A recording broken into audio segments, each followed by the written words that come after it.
I'm cutting the leaves. I'm gonna show you what I'm gonna do of this basil leaves.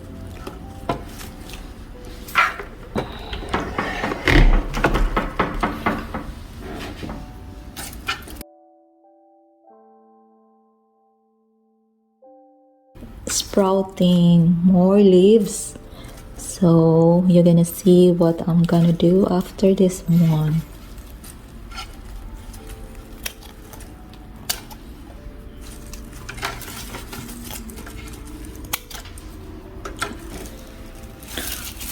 So here now I'm cleaning. This is happening when too many of leaves dried up. So I don't want to be like this, because sometimes I'm not putting water, and this one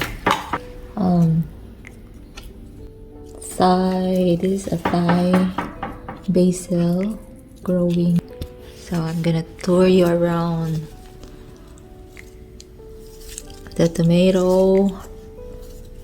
I'm gonna let you see what tomato. Let me see you here. Smells tomato leaves.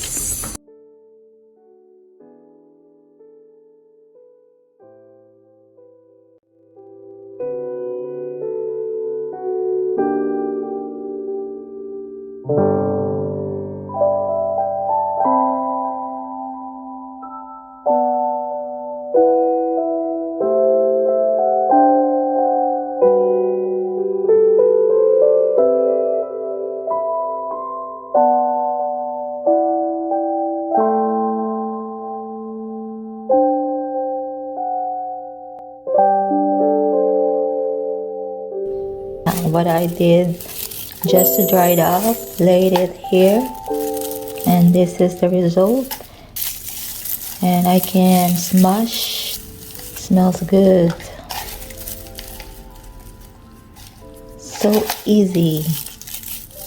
And this is good for the soup or any kind of dish for toppings to sprinkle on the salad.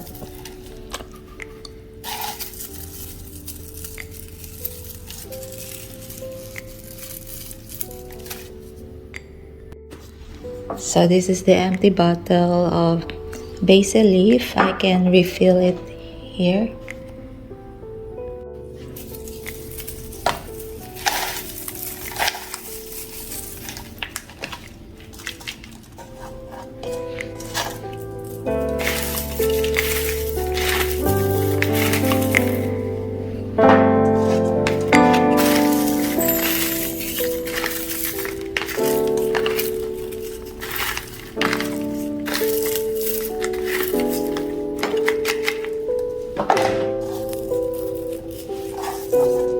When you buy in the store, it's so very expensive. The small bottle, the price is like 4. This large bottle, 9 or $8. So I can make more. When my basil leaf growing taller, I'm gonna cut it out right away and dry it up and put it here. The smart ways to do while at home.